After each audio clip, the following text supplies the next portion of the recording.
Yo, what's up guys, welcome back to episode 10 of Rocket League 101. We're almost 10% of the way there now. And today what we're going to be going through is the final episode of rotation. So this is 3v3 rotation. Now I will make this video a lot shorter than the last one. I apologise for that. That is by far the worst video I will ever make on this channel, and hopefully that will be the lowest of the lows, because that was not a good video, and it was far too long as well. So we're going to keep this short and sweet, and I'm basically going to give you one tip to use throughout this entire video. There's going to be one thing I'm just going to go through the entire time, and this concept should help you learn the rest of rotation just by playing like how I'm going to tell you to play. So the one piece of advice I'm going to give you for 3v3 rotation is use numbers, right? So the person going for the ball, like let's say on the kickoff, right? The person going for the ball is 1. The person who's gonna wait to see where the ball is gonna go, this guy, I assume he follows, is 2, and this guy is off boost defending is 3, right? And you think about that the entire time. The only thing you have to realise is, throughout the game, just constantly look around at your teammates. Okay, he's 1, he's 2, I'm 3. Okay, he's now 3, I'm 2. Okay, he's gone back, he's hit it, now I'm 1, he's 2, he's 3. And just constantly, if nothing else, right, say it out loud while still playing. I was playing ranked, right, and I was 1 game off losing GC, and I won 7 in a row.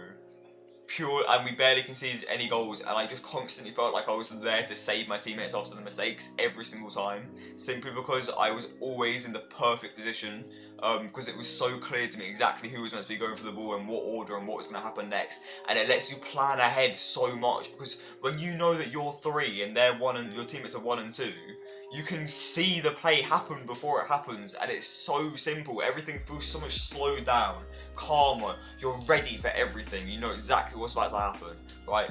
So we just start the game. It's a nice 3-0 dub, and I haven't watched this replay back, but you'll probably see it's to do with me. So not the best kickoff, but it's fine. So here, I'm 3, Dendo's 1, Newcastle's 1, I'm still 3, Dendo's 2, I'm 1. Now I'm 3. So we'll just focus on me. So I'm 3 still. I'm 1. I'm now 1. Still. And I score. Right? Because I realised here, as I was going back to 3, but I realised, actually no, Nuxas is going back to 3, Dendo's 2 because he can't get to that in time, so therefore I'm 1. And that really quick cut on rotation is why we scored such an easy goal, because I realised so soon that I became 1. So here, I'm 3, still 3, now I'm 2, now I'm 3, no, so that's 1, I'm 2,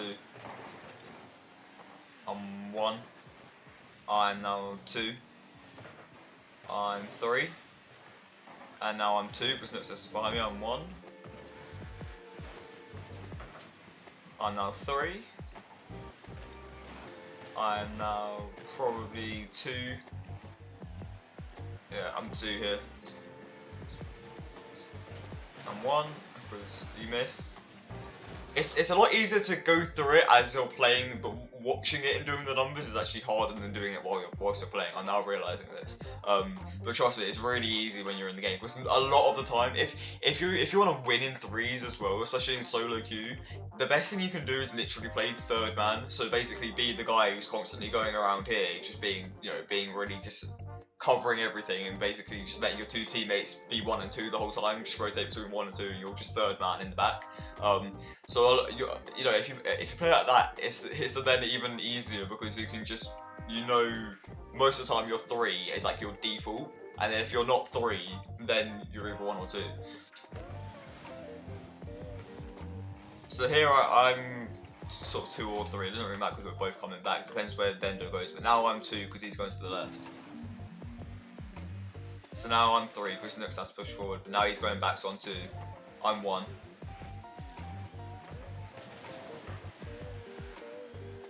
I'm now 2 because Nuxas is behind me.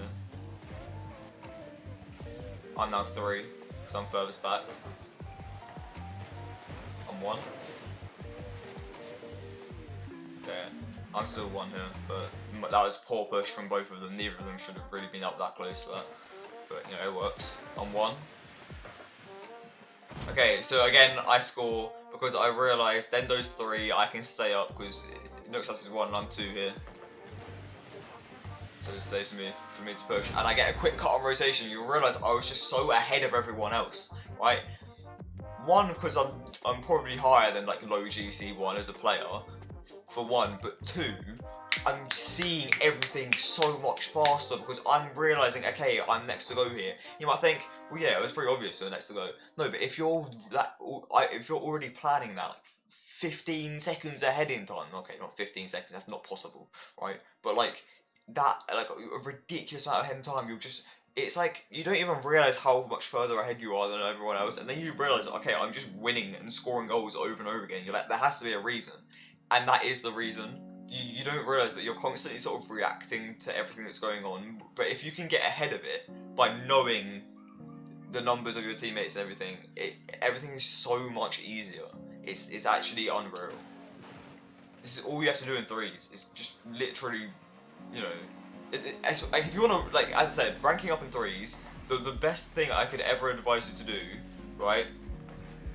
Just play third man, and then from third man, just keep on top of the numbers. So in this game, I was literally going, okay, I'm 1. I might record, I might play a 3 session and record until I get a game where it goes really well, and then you can hear me doing it. Okay, so here I'm 2, I'm now 1. Still 1 obviously, I'm at the ball. I'm now 3rd, yeah, I'm 3rd. And here I'm coming back into 2 and Nux has to go into 3rd. I'm now 1.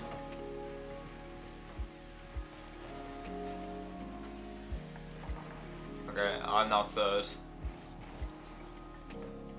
Actually, I'm probably 2nd because I'm on the left. Now I'm 3rd. Now 1st. You see how I'm just always in position for the ball perfectly. Every single time the ball has ever gone anywhere this game, I've been exactly where I need to be. Because basically what you do is when you're rotating back, right? So you were first, and you know you lost the ball like on the back wall or whatever, and now you're rotating just back down the side of the pitch, right? You're doing nothing to do with the ball, right? And as you're sort of coming towards the goal, like if the other guy starts to come out because they're ready to start pushing, then they become 2 and you become 3. But if they're not ready to come out and they're sort of sitting in the goal and you need to like block a shot or whatever because you're still like out of the goal, then you're 2 and they're still 3. So it's just, you basically, when you come back, you just need to, that's when it's most important, because when you're rotating back from attack, right? Sometimes you might rotate back and you can catch up with the guy dribbling the ball or whatever and hit it off his car, so you can quickly cut into 1, as long as you don't see a teammate coming towards it, right? So the fact that you know your teammates' numbers, obviously I'm only going through my numbers here, like, but it's actually really easy whilst in the game to do all players' numbers constantly, and it will help you to realise where they are, which I mean, a lot of people at lower ranks, we don't realise where their teammates are at all times. We really should know. So you can really like base everything you do off your teammates. So there's never an area of the pitch that needs to be covered that isn't being covered, because you're basically just the guy that's covering whatever the other 2 aren't, when you know everything that's going on. So you're basically like monitoring the entire field, the entire game. There's no weak spots.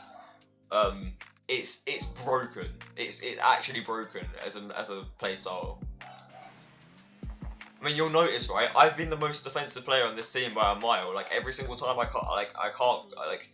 every single time I come back, they're ready to go up. You know, they're not doing bad. Like they're not like playing slow or scared or whatever. So I'm basically playing third man a lot, right? But I've scored 2 goals. It's a really satisfying way to play, because you'll notice here, right? This is where it comes in perfectly. I realise he's 2. He can't get to the ball, right? So I cut in. I know Dendo's back at 3, so I know I can cut it because Dendo can't get there, and I know that because I know where my teammate is. So I cut, I get a really good block off, and now they're scrambled. Look at this position, no one's in a good position to hit the ball. They have to just bang it out. Dendo gets free ball. I take it. That's a bit of a weird one, but it's, you know, it's fine. Don't really matter. So I'm 2 here. I let Nuxas go, so he's 2 now. Nuxas gets the ball back to me, although we definitely should have passed that, but you know. So I'm 1. I play it slow. I beat the guy. Now I'm 2. I'm 1 because I realised that, you know, I landed quicker than Nuxas. I pass. Nuxas scores. Game over. They forfeit. Right. I tried to keep this episode short and sweet. To help you bet more, because no one was ever going to watch 35 minutes of me moaning about my teammate. I promise you, it genuinely is broken. I don't know if you were able to tell that well from watching a replay of it or not, but just do it. Just constantly know where your teammates are. Just be the guy who fills in the gap. That's it. That's all you got to do. Just be that guy, especially in solo queue, right? Just be the guy who fills in the gap, and you will just constantly be there. Like I bet if I was to go talk, if I was to watch that replay, and then so they would remember the game, right? My opponents would probably be like, yeah, you're the most annoying player to play against ever. You're just always there.